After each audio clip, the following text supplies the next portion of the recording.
Hi.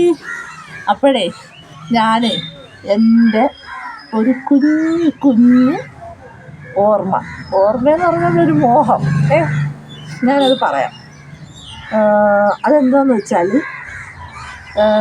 എൻ്റെ കുഞ്ഞുനാളിലെന്ന് വെച്ചാൽ ഒരു ഏകദേശം നമ്മുടെ ഒരു 10 വയസ്സ് 11 വയസ്സുള്ള സമയത്തെ എനിക്ക് ഭയങ്കര മോഹമുണ്ടായിരുന്നു. മോഹം എന്ന് വെച്ചാൽ വെറും മോഹമൊന്നുമല്ല, ഭയങ്കരമായ മോഹം, ഭയങ്കര പൂതിയുള്ളൊരു മോഹം. അപ്പോൾ ഞാൻ എല്ലാ ദിവസവും എന്ന് പറഞ്ഞാൽ മിക്കവാറുള്ള എല്ലാ ദിവസവും ഞാൻ അതിനെക്കുറിച്ച് ഇങ്ങനെ സ്വപ്നം കണ്ട് കിടക്കുമായിരുന്നേ. ഭയങ്കരമായ ആഗ്രഹമായിരുന്നു. അങ്ങനെ ഒരു ദിവസം ഞാൻ എൻ്റെ ഒരു കൂട്ടുകാരി ഉണ്ടായിരുന്നു, കുഞ്ഞുനാളിലേ ഉള്ള എൻ്റെ ഒരു കൂട്ടുകാരി. അപ്പം ഞാൻ അവളുടെ അടുത്ത് പറഞ്ഞു എനിക്കൊരു കുഞ്ഞു മോഹം ഉണ്ടെന്ന് പറഞ്ഞു. അപ്പോൾ അവൾ എന്തുവാന്ന് ചോദിച്ചു. ഞാൻ പറഞ്ഞേ അതേ നിനക്ക് സാധിച്ചു തരാൻ പറ്റുമെന്ന് എനിക്ക് അറിയത്തില്ല എന്ന് പറഞ്ഞു. അപ്പോൾ അവളോട് പറയാൻ പറഞ്ഞു. അപ്പം ഞാൻ പറഞ്ഞേ കിളികൾ പറക്കും, കാക്കയും പറക്കും, അപ്പോൾ പരുന്തും പറക്കും, പക്ഷെ എനിക്ക് മാത്രം പറക്കാൻ പറ്റുന്നില്ലെന്ന് പറയും. പക്ഷെ എനിക്ക് പറക്കാൻ ഭയങ്കര ഇഷ്ടമാണ്, ഭയങ്കര ഇഷ്ടമാണ്. എല്ലാ നേരെ പറ്റി എനിക്ക് സ്വപ്നം കാണല്ല. അപ്പോഴേ നമ്മളവിടെ വീടിനടുത്തൊരു ഭയങ്കരമായ വയലുണ്ടായിരുന്നേ. ആ വയലിൽ ഇങ്ങനെ വെള്ളമൊക്കെ വരുമ്പോൾ ഭയങ്കര വെള്ളമാണ്, അല്ലാത്തപ്പോൾ ഇഷ്ടംപോലെ സ്ഥലമുണ്ട്. അപ്പോൾ നമ്മൾ ആ വയലിൽ ചെന്നിങ്ങനെ നിൽക്കുമ്പോഴേ പരുന്തൊക്കെ നല്ല താണിങ്ങനെ പറന്നു പോകുന്ന കാണുമ്പോൾ ഭയങ്കര ആഗ്രഹമായിരുന്നേ. അങ്ങനെ ഇരുന്നപ്പോഴേ ഒരു ദിവസം ഒരു 3 മണി സമയം എല്ലാവരും വീട്ടിലൊക്കെ ഉച്ചയൂണൊക്കെ കഴിഞ്ഞിറന്ന് ഉറങ്ങുക. ഞാനെന്തായാലും അറിയാമോ, വലിയ പണ്ടത്തെ അലവിനും ചരുവില്ലേ അതും എടുത്തുകൊണ്ട് ചെന്ന് നമ്മുടെ വയലിൻ്റെ സെൻറ്ററിലോട്ട്, ഒരുപാട് സെൻറ്ററിലല്ല കുറച്ച് സെൻറ്ററിലോട്ടങ്ങ് കമത്തിയിട്ടു.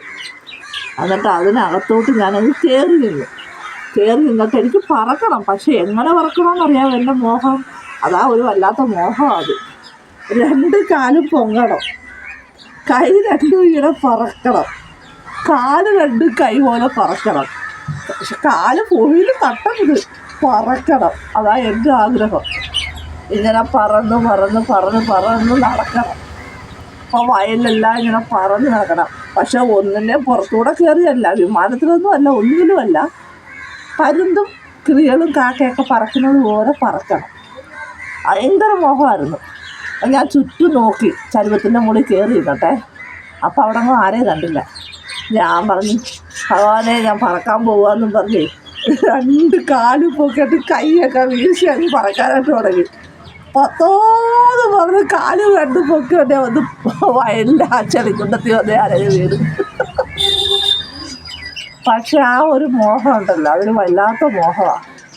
അതിപ്പോഴും എനിക്ക് ഭയങ്കര ആഗ്രഹമാണ്. അങ്ങനെ ആരെങ്കിലും ആഗ്രഹിച്ചിട്ടുണ്ടോ, മോഹിച്ചിട്ടുണ്ടോ ഇങ്ങനെ പറക്കാനായിട്ട്? എല്ലാവർക്കും പ്ലെയിനിലൊക്കെ പോകാനൊക്കെ ആയിരിക്കും ആഗ്രഹം, പക്ഷേ എനിക്കതല്ല, എനിക്ക് ഇങ്ങനെ പറക്കണം. അങ്ങനെ ആ ഒരു മോഹം ഇപ്പോഴും ഈ പ്രായത്തിൽ എൻ്റെ മനസ്സിലുണ്ട്. അപ്പോൾ അങ്ങനെയുള്ളൊരു ആ ബാല്യത്തിലെ ആ ഒരു മോഹം, നമ്മൾ ചിലർ പറയും ബാല്യത്തിലുള്ള മോഹം വലുതായാലും മാറത്തില്ലെന്ന്. അത് സത്യം കേട്ടോ. എനിക്ക് ഇത്രയും പ്രായമായിട്ടും എനിക്ക് ആ മോഹം ഇതുവരെ മാറിയിട്ടില്ല. ഞാൻ ഇപ്പോഴും ഓർക്കും എന്നെങ്കിലും ഒരു ദിവസം അതേ കണക്ക് എനിക്ക് പറക്കാൻ പറ്റിയിരുന്നെങ്കിൽ എന്ന്. നടക്കുമെന്നൊന്നും അറിഞ്ഞൂടാ, ഒരിക്കലും നടക്കാത്തൊരു മോഹം അത്. പക്ഷെ അങ്ങനെ മോഹിച്ച ആരെങ്കിലും ഉണ്ടെങ്കിൽ തീർച്ചയായിട്ടും എനിക്ക് കമൻറ്റിനകത്ത് പറയണം കേട്ടോ. അപ്പോഴേ ഇന്നത്തെ എൻ്റെ പറക്കാത്ത മോഹം ഉണ്ടല്ലേ, അത് ഞാൻ ഇവിടെ നിർത്തിയാൽ നാളെ നല്ലൊരു മോഹമായിട്ട് വരാം. ടാറ്റാ.